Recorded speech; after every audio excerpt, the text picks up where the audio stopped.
Il n'y aura pas de classe au collège ou au lycée en fonction du niveau des élèves. Madame Belloubet a enterré hier le projet de Gabriel Attal. Y a-t-il un Premier ministre dans l'avion? Comme nous l'avions imaginé, on ne change pas les rayures du zèbre. Madame Belloubet, c'est l'idéologie qui pense à la place du cerveau. Madame Belloubet, c'est le nivellement par le bas. Madame Belloubet, c'est la médiocrité pour tous et l'excellence pour personne. Tous pareils, pas de sélection, pas de hiérarchie. Et tant pis si les bons élèves sont les premières victimes. Madame Belloubet achète la paix sociale dans son ministère. Madame Belloubet est une synthèse de tout ce qui ne marche pas en France depuis 40 ans et notamment à l'éducation nationale. Absence de coût. Il n'aura fallu que quelques jours pour confirmer ce que nous devinions le jour de sa nomination. Madame Belloubet, c'est Pape Ndiaye et Najat Vallaud-Belkacem de retour à l'éducation nationale. Soyez certains d'une chose, l'épisode Attal est refermé, rien ne changera et les classements PISA placeront la France toujours plus bas. Anatomie d'une chute, le César est attribué à Nicole Belloubet. Il est 9h. Marine Sabourin. 9h, 9h30, l'heure des pros sur CNews et Europe 1.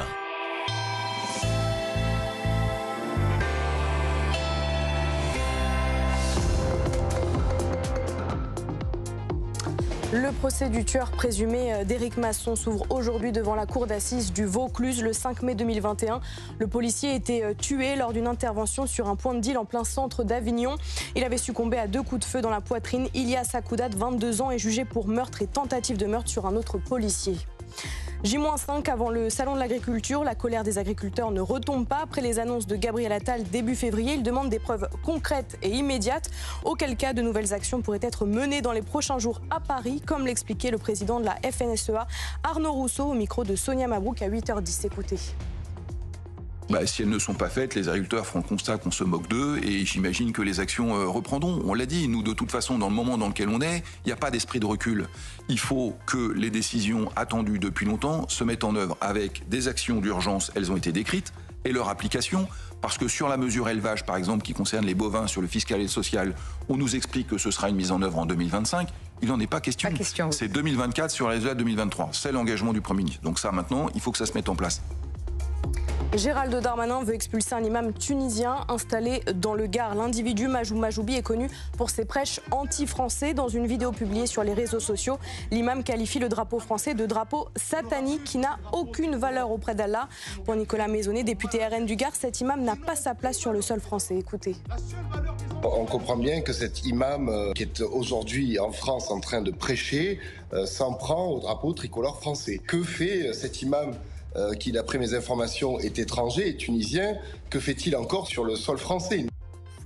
C'est à vous, Pascal, pour l'heure des pros. Merci, Marine. Nous sommes avec Elisabeth Lévy, Philippe Guibert, Joachim Le Floch-Imad, qui est essayiste et enseignant, notre ami Florian Tardif et Georges Fenech. Vous allez bien, cher Georges? Et Philippe Guibert, je vous ai dit bonjour.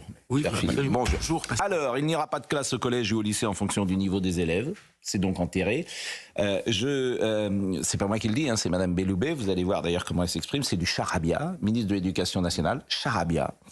Je lui propose de lire Boileau. Selon que notre idée est plus ou moins obscure, l'expression la suit ou moins nette ou plus pure. Ce que l'on conçoit bien s'énonce clairement et les mots pour le dire arrivent aisément. Elle était hier chez nos amis de BFM. Écoutez ce qu'elle dit.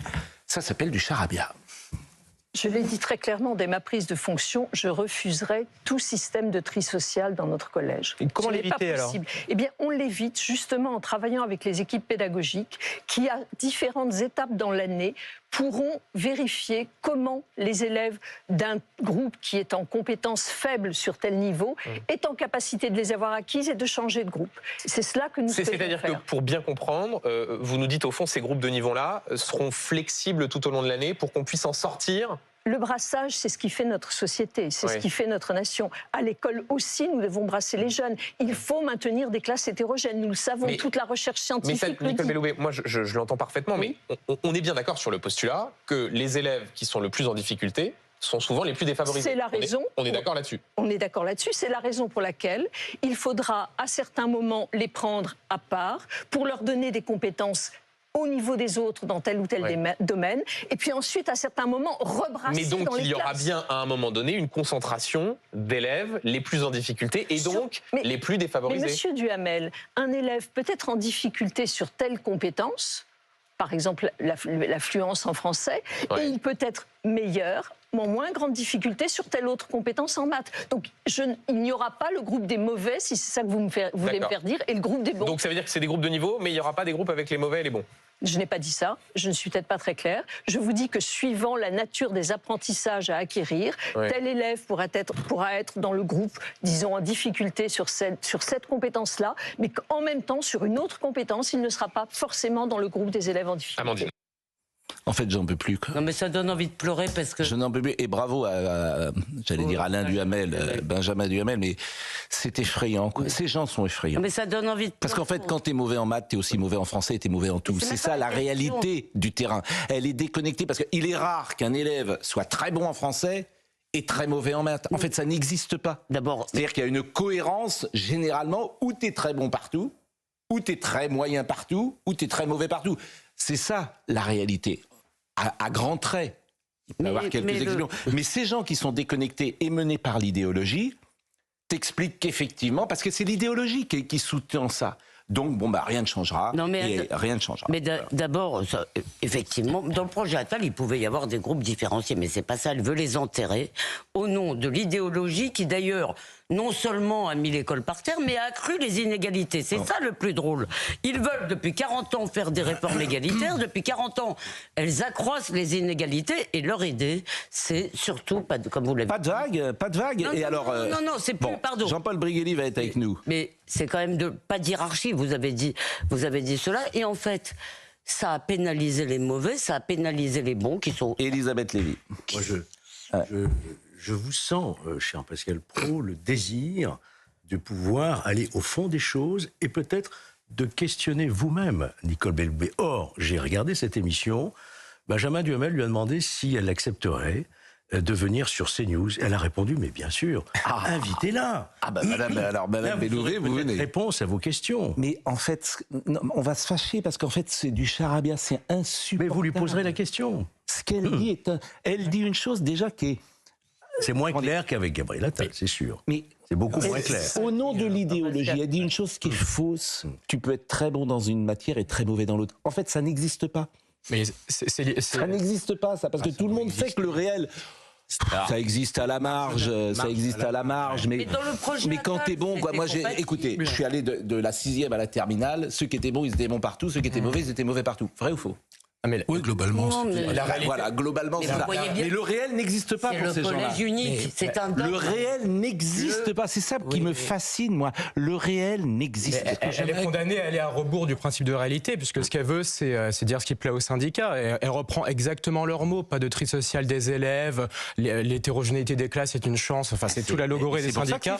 Ça montre l'absence de politique éducative au sommet de l'État en France, et ça montre la mainmise d'une forme d'État profond. La fabrique des crétins avec Jean-Paul Briguelli. Il est avec nous, Jean-Paul Briguelli. Alors, je signale quand même, parce que je suis allé, avant de faire cette émission, j'ai quand même été vers le gouvernement, si j'ose dire, source gouvernementale, comme on dit dans ces cas-là.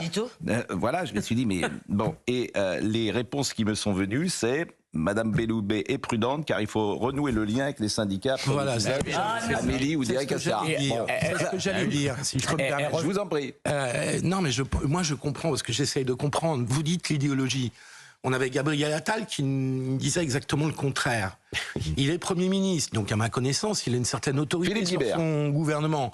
Et donc je ne comprends le flou de Madame Belloubet, qui ressemble à un abandon non dit et non assumé, au fait qu'ils ont très peur que les enseignants partent en vrille dans des grèves. Voilà, c'est comme ça que je le prends. Mais vous avez raison, mais ça fait juste 40 ans. J'essaye d'analyser. Mais d'abord, Philippe, vous avez raison. Mais ça fait juste, quand je dis qu'il faut changer de logiciel, ça fait juste 40 ans. Donc en fait, rien ne change jamais. pour la raison que vous venez de dire. C'est-à-dire que c'est les grèves à la SNCF, c'est les grèves à l'Éducation nationale. En fait, rien ne change pour ça. Madame Belloubet, elle veut être tranquille. Elle veut être tranquille dans son ministère.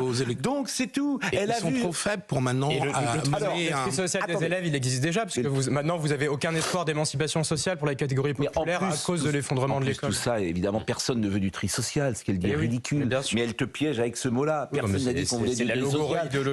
Et d'ailleurs... Elle vient du Parti socialiste. Mais c'est l'exigence. D'ailleurs, les élèves, ils sont pas mauvais, comme elle dit. Il y a les bons et les moins bons. Mais les moins bons, ils sont pas mauvais. Ils sont simplement moins bons. C'est ce qui est différent. Bon, Monsieur Brigelli, votre avis là-dessus? Je disais, Boileau, ce que l'on conçoit bien s'énonce clairement, et les mots pour le dire arrivent aisément. La fabrique du crétin, on y est dedans, quoi, avec ce que dit Madame Belloubet. On continue. On continue parce qu'on fonce dans le mur, il n'y a pas de raison d'arrêter. Bonjour Pascal, bonjour tout le monde. Vous avez assez bien résumé la situation. Elisabeth Lévy en particulier, lorsqu'elle a parlé du fait que plus on fait d'égalitarisme et plus on enfonce les classes les plus défavorisées. Voilà, ça c'est un point. Mais de notre côté, après l'erreur de casting qui était Oudéa Castéra, on a nommé Madame Belloubet de façon à louvoyer le plus possible. Vous vous rappelez peut-être le moment où François Bayrou était ministre de l'Éducation, il avait co-géré le ministère avec Monique Vuillat qui dirigeait le SNES.